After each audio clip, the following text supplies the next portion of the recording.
ajaran yang diterima oleh leluhur kita masyarakat Kampar itu langsung ajaran yang bersumber dari Babilonia yang pada waktu itu diprakasai oleh Nabiullah Ibrahim alaihissalam.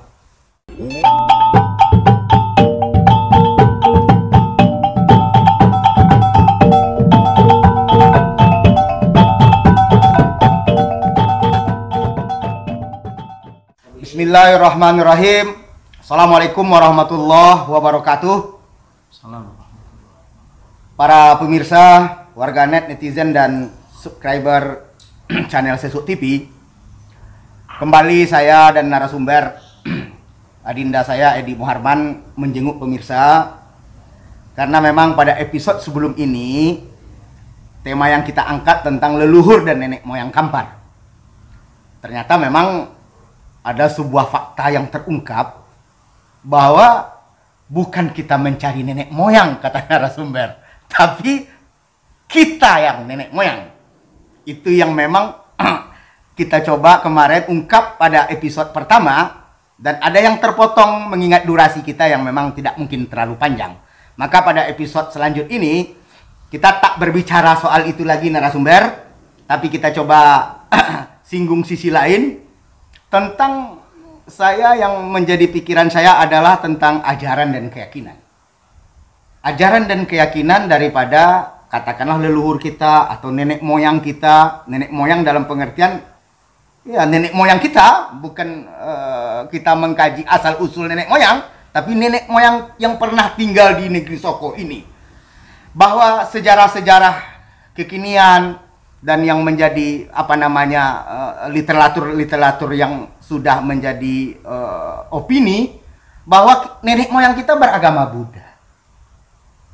Nenek moyang kita beragama Buddha. Ini yang coba kita angkat, apakah benar adanya bahwa nenek moyang kita berkeyakinan Buddha. Apalagi kemarin Adinda di Muara Takus dijadikan acara perayaan Wesak sedunia di Muara Takus, mengingat katanya Candi Muara Takus itu adalah pusat agama-agama Hindu, keyakinan yang beragama Buddha maksud saya, sehingga diselenggarakan di sini perayaan Waisak sedunia.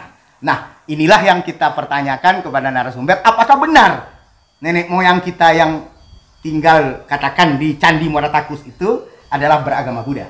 Silakan.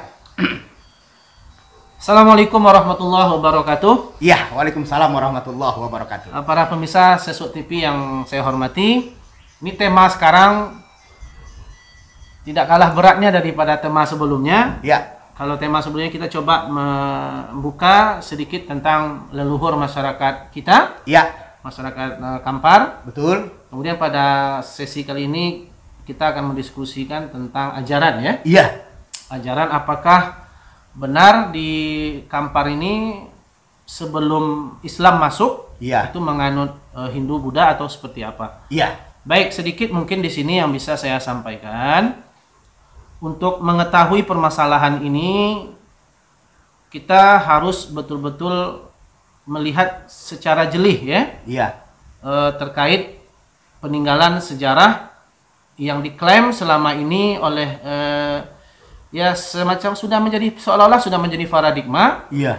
Yang namanya candi itu identik dengan peninggalan Hindu Buddha. Iya. Sebelum saya menjelaskan lebih jauh, sampai saat ini ya, tentang ornamen Candi Muara Takus itu para ahli sejarah masih bingung, betul, belum bisa mendeskripsikan secara jelas. Ini Candi Muara Takus ini seperti apa? Iya. Karena saya di sini melihat memang Candi Muara Takus ini berbeda ornamennya dengan candi-candi yang lain yang ada seperti misalnya di Kamboja ya, di Jawa dan lain sebagainya. Bahkan ada candi suku di Meksiko. Saya lihat Muara Takus ini itu 4 ornamen candi ini. Kita bahasakan candi ya biar mudah dipahami. Iya. Ada Candi Palangka, ada Maligai Stupa, ada Candi Bungsu, ada Candi Tuo. Iya. Dari sisi ornamen saja, iya, itu kalau kita lihat dari perspektif ilmu rekonstruksi bangunan. Iya. Ini memang beda ini. Ya, baik dari sisi corak, pola, arsitekturnya, ataupun dari sisi pembangunannya. Iya. Candi yang paling tua itu, kalau saya lebih mengatakan yang tua itu adalah Palangka. Palangka. Iya. Oke. Kalau kita lihat Palangka, itu bentuk ornamen bangunannya itu hanya persegi 4. Iya. Ya, persegi 4. Betul. Dan ini kalau kita rujuk dalam ilmu sejarah bangunan kuno itu, ini mirip dengan zigurat bangunan yang ada di Mesopotamia. Ya, makanya kalau kita lihat bangunan zigurat yang ada di Mesopotamia, baik yang dibangun oleh bangsa Sumeria, itu memang bentuknya persegi 4 seperti itu. Iya. Jadi belum ada seperti kubah yang seperti Maligai Stupa itu. Iya. Nah, di sini kalau kita berbicara masalah arsitektur bangunan Candi Palangka, terkait dia dengan peradaban Mesopotamia, dan Mesopotamia salah satu peradaban yang mengisi di sana adalah peradaban Babylon. Iya. Nah, sementara yang kita tahu bahwa Nabiullah Ibrahim alaihissalam itu dia lahir di Babylon ini. Iya. Di Babylon ini. Jadi kita ambil konklusi dulu bahwa Candi Palangka itu ornamennya tidak ada mirip dengan Hindu Buddha, tapi lebih mirip kepada bangunan yang ada di Mesopotamia, ya, Babylon. Nah, terkait dengan ajaran leluhur yang diterima oleh masyarakat kita, saya lebih cenderung mengatakan, ya kalau Buddha nanti kita bahas belakangan ya, nanti ini kita bahas dulu. Ya. Ajaran yang diterima oleh leluhur kita masyarakat Kampar itu langsung ajaran yang bersumber dari Babilonia yang pada waktu itu diprakasai oleh Nabiullah Ibrahim alaihissalam. Ya. Jadi di sini indikasi Hanifnya dulu ya. Iya. Hanifnya di sini karena nanti belakangan itu ada yang mengatakan bahwa Candi Muara Takus abad keempat itu dibangun oleh bangsa Sabah penurut Nabi Isa alaihissalam. Iya. Itu juga Hanif. Iya, Hanif. Iya. Tapi pemahaman Hanif ini diterima oleh leluhur masyarakat Kampar. Itu karena ada bukti bangunan Candi Palangka itu, saya lebih cenderung mengatakan kalau itu memang identik dengan peradaban Mesopotamia. Wabil khusus itu peradaban Babylon. Ya, Babylon. Ya, walaupun Babylon kalau kita lihat di sejarah Nabiullah Ibrahim, dia lebih cenderung paganis ya. Paganis.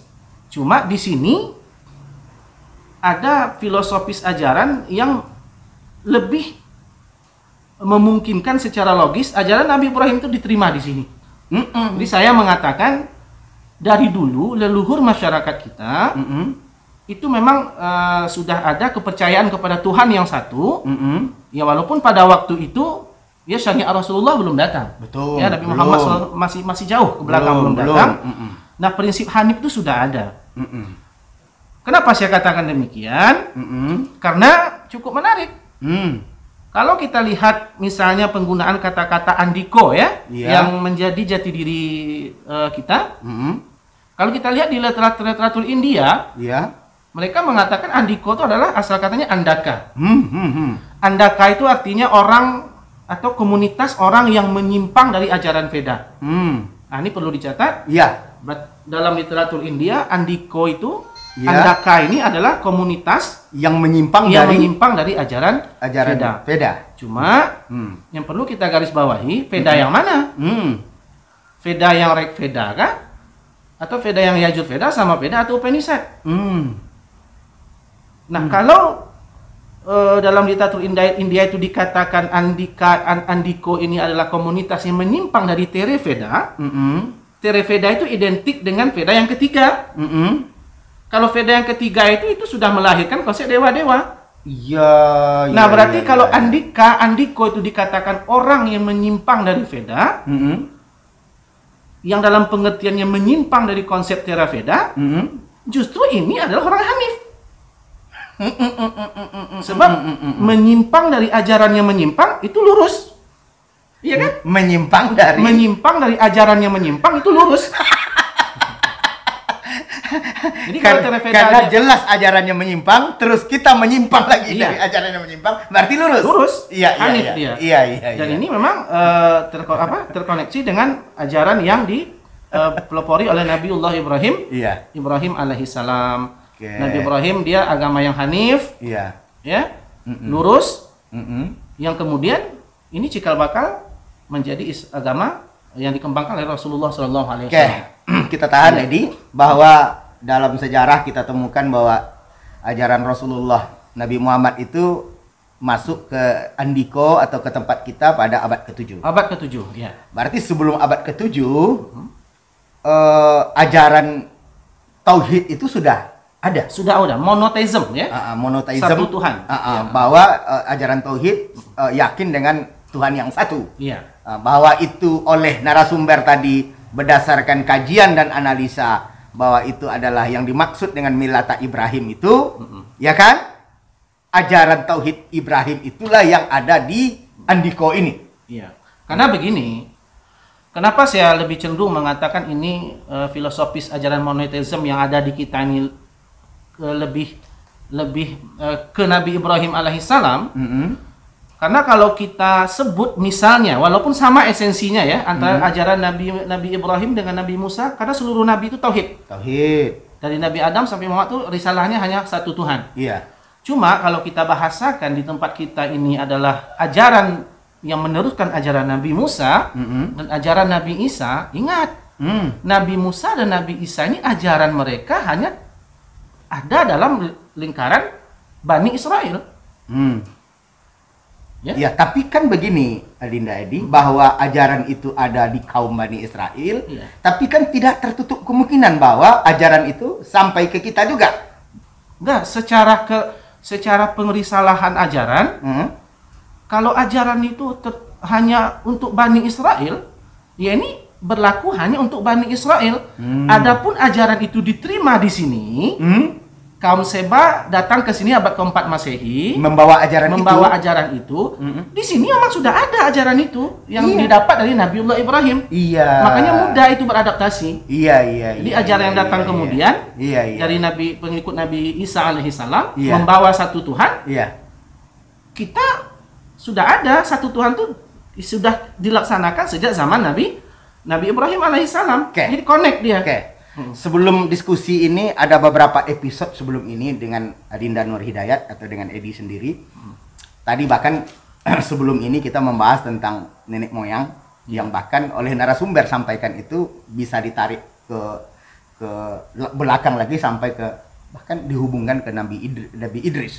Bahwa dihubungkan ke Nabi Idris kah atau dihubungkan kepada Nabi Nuh kah, bahwa sempat juga narasumber Nur Hidayat menyampaikan di sini bahwa simbol Andiko 44 itu adalah bersumber dari simbolnya kapal Nabi Nuh, penumpang kapal Nabi Nuh katanya. Artinya juga Adinda, kalau kita tarik ke belakang lagi sebelum Nabi Ibrahim, tentunya negeri Soko ini juga sudah berajaran tauhid. Ajaran tauhid Nabi Idris kah atau ajaran tauhid Nabi Nuh kah? Iya, itu tidak tertutup kemungkinan kalau kita memang tinjau ke belakang.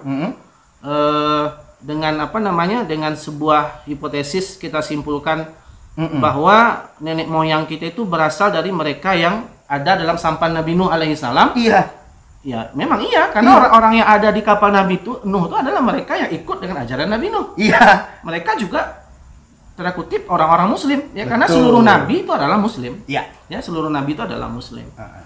Jadi ya di sini karena melihat struktur bangunan itu ya lebih cenderung memilih pendapat bahwa ajaran monoteism itu yang diterima oleh leluhur kita itu adalah ajaran dari Ibrahim alaihissalam. Ya. Nah, barangkali ada data-data lain bahwa ajaran itu adalah ajaran Nabi Ibrahim, mungkin Dinda temukan di literatur lain kira-kira selain yang tadi yang dipaparkan. Ya, sebentar.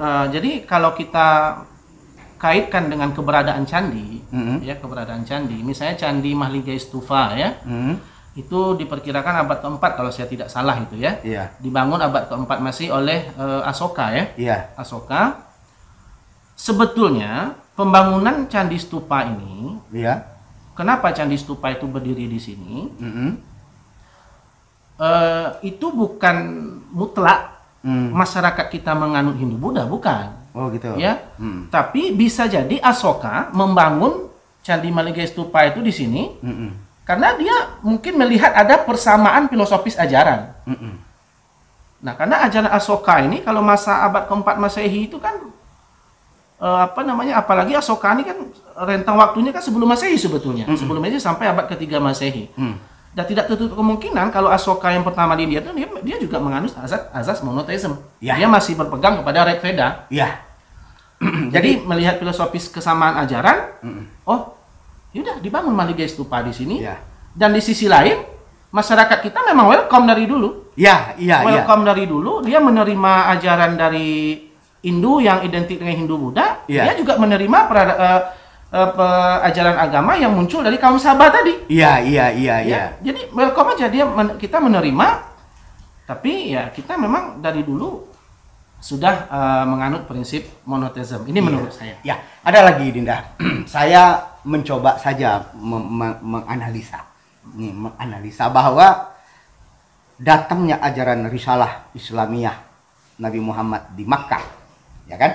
Yang disampaikan oleh Rasulullah itu kan mendapatkan tantangan dari kaum jahiliyah, sehingga beliau sampai hijrah ke Madinah, sampai juga di masa-masa khalifah penyebaran agama Islam itu dalam tanda kutip bahkan ada yang dengan cara berperang, ya kan? Begitu Rasulullah dakwahnya beratnya dia menyampaikan dakwah Islam itu ke masyarakat Arab.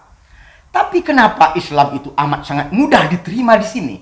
Iya. Bahwa datang dari sana, ternyata mohon maaf pernah dalam diskusi hanya mungkin datuk kita dulu berkirim surat ke khalifah, bahkan meminta dibawa risalah itu ke sini, dan dengan mudah istilahnya datuknya masuk agama Islam dan seluruh rakyatnya masuk Islam. Iya. Begitu mudahnya, artinya adalah bahwa risalah Islamiyah yang datang ke tempat kita ini dengan ajaran tauhid itu nyambung dengan ajaran yang memang sudah ada di sini gitu. Iya, itu intinya. Itu ya kira-kira bisa diasumsikan begitu. Betul, memang seperti itu. Jadi ketika dakwah Islam itu sampai ke bumi Sumatera ini, lebih khusus ya, bumi Sumatera, ajaran Islam itu memang tanpa pertumpahan darah sampai ke sini. Ya karena memang masyarakat kita tidak merasa ada hal yang baru. Dalam prinsip akidah ya. Karena sebelumnya pun ya kita sudah menganut monoteisme. Nah, datang agama Rasulullah, ya ibarat gayung bersambut lah. Kemudian sejalan, kemudian ya diamalkan. Bahkan bukan datang itu hanya datang dadakan, tapi malah diundang untuk datang. Diundang untuk datang membawa dakwah itu ke sini gitu lah. Ya kenapa diundang? Karena mungkin pemimpin kita pada waktu itu ya karena sudah mendengar ini ada kesamaan ajaran dan tidak tertutup kemungkinan masyarakat kita memang sudah membenarkan, bahkan suatu akhir zaman itu akan lahir seorang Rasulullah yang membawa ajaran syariat penutup. Jadi itu sampai kepada kita. Ini bukan klaim ya, ini memang kita coba untuk melihat secara jernih melalui kacamata sejarah gitu. Jadi memang tidak tertutup kemungkinan. Mungkin ada masanya India dulu bangun peradaban di sini. Kemudian Cina juga ada peradaban di sini. Ya cuma bukan berarti peradaban itu mengindikasikan kalau itulah kita, bukan. Tapi kita punya ciri sendiri, punya jati diri sendiri yang prinsipnya welcome dengan ajaran yang ada. Jadi dari India masuk yang mengembangkan Hindu Buddha, kalau di sini kan di tempat kita orang sebut itu lebih ke Buddha Bodhidharma ya. Bodhidharma atau Hindu Dharma. Jadi barangkali apa Dinda dirasa cukup materi kita kesempatan ini? Iya, saya rasa ini kesimpulan kita bahwa memang masyarakat kita dari dulu adalah masyarakat yang sudah mengenal percaya dengan ajaran tauhid Tuhan yang satu.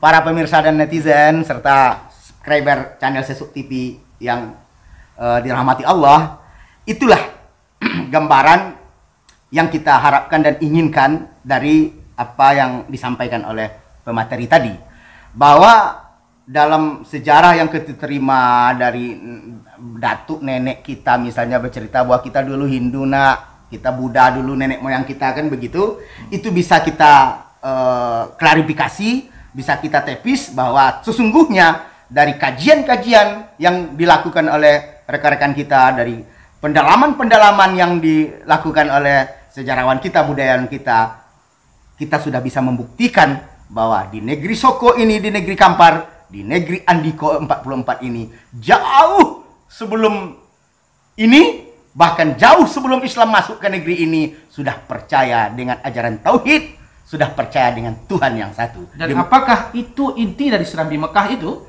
Itu mungkin bahwa Serambi Mekah, Kabupaten Kampar itu adalah Serambi Mekah, karena memang disinilah ternyata ajaran itu sudah diterima baik oleh masyarakat kita. Demikian, billahi taufiq wal hidayah. Wassalamualaikum warahmatullahi wabarakatuh.